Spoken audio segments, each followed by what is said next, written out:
दोस्तों नमस्कार। आपका हार्दिक स्वागत है आपके अपने चैनल लीगल आई में।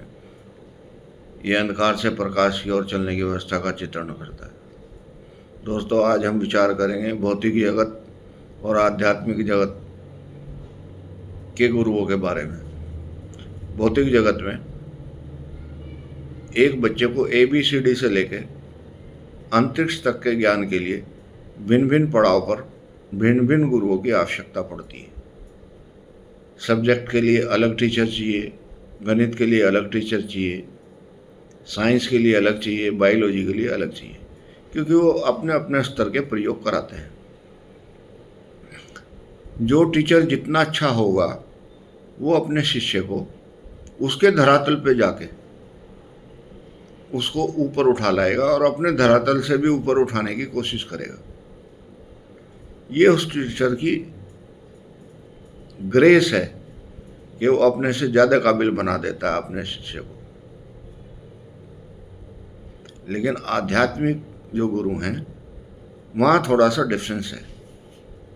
उनके पास प्रयोग करने की जो कैपेसिटी है वो थोड़ी सी लिमिटेड है। वो आपको बताते हैं कि ईश्वर है, लेकिन वो उसका पता देने में असमर्थ हैं। ना उसके घर का पता देते, ना डाक खाने का पता देते, ना फ़ोन का पता देते, लेकिन है इमेज करके बताते हैं कि है। तो भाई कैसा माने है? वो कहते हैं मुझे अनुभूति हुई, आपको भी अनुभूति हो सकती है। फिर अनुभूति हो सकती है तो क्या करें? उन्होंने कहा आप अपने अंदर झांकें। लेकिन यहाँ भी एक डिफरेंस है। वो हम अंदर झांकने के लिए कोई भी टूल्स नहीं देते, कोई भी ऐसा टूल्स वो नहीं बताते कि जिसके अंदर बैठ के हम इसके अंदर की सैर कर सके। लेकिन फिर भी कहते हैं तो क्या है? वो कहते हैं इमेज करो आप कि ईश्वर है, हमारे अंदर विद्वान है, और उसके लिए आप सिर्फ बहुत छोटा सा काम करें, समर्पण करें। भाई समर्पण कैसे करें? यानी तो इंद्रियां जो हैं बाहर की तरफ देख रही हैं, बाहर का डाटा इकट्ठा कर रही हैं। हाँ, बस यहीं से चेकआउट है। इन इंद्रियों और कर्मेंद्रियों को रोकें और अंदर की तरफ ले जाने की कोशिश करें। और अंदर कैसे जाएंगी? या तो जाप के सहारे जाएंगे, हरि नाम लेते रहें, धीरे धीरे धीरे धीरे ये बाहर की तरफ के आवरण को छोड़ती चली जाएंगी। या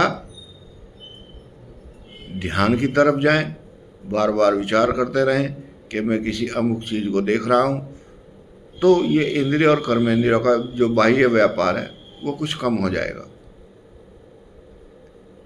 और फिर आपकी अंदर की यात्रा शुरू हो जाएगी। जब आप अंदर की यात्रा शुरू करेंगे तो आपको कुछ न कुछ व्यक्तिगत अनुभूति होगी, क्योंकि ये आध्यात्मिक जो साइंस है वो व्यक्तिगत साइंस है, उसका भौतिकवाद से कोई लेना देना नहीं है। जैसे एक टीचर के पास या एक गुरु के पास एक शिष्य रहते थे, तो कुछ दिन बाद वो सोचने लगे कि ये आध्यात्मिक गुरु बड़े जी में कुछ बताते बताते तो है नहीं, भाषण वासन तो देते नहीं हैं, बस कहते हैं आंख बंद कर ले, जाप कर ले। इसको छोड़ के किसी दूसरे गुरु को धारण करना चाहिए। तो एक दिन एक और गुरु आ गए, इत्तेफाक से उन्होंने उनको भाषण दिया, काफ़ी बातें बताई, शिष्य बड़ा प्रभावित हुआ। तो शिष्य सोचने लगा कि भाई इस गुरु को धारण कर लेता हूँ।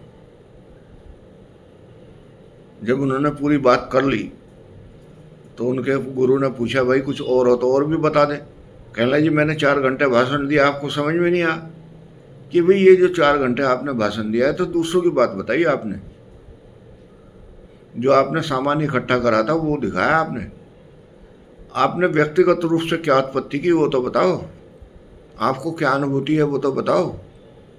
वो निरुत्तर था। हर आदमी आध्यात्म में ऐसे निरुत्तर होता है। उसको खुद ही यात्रा करनी है, और उस यात्रा के लिए लिमिटेड ही साधन है। हमें सांसारिक व्यवस्था भी देखनी है, घर भी देखना है, समाज भी देखना है, लेकिन अपना व्यक्तिगत विकास भी करना है। और वो व्यक्तिगत विकास तभी हो सकता है जब हम ईश्वर को समर्पित हो जाएं, अंतर्मुखी यात्रा शुरू कर दें। धीरे धीरे धीरे धीरे हमें आनंद की अनुभूति होगी, और यही आनंद आदमी के जीवन का मूल लक्ष्य है। नमस्कार।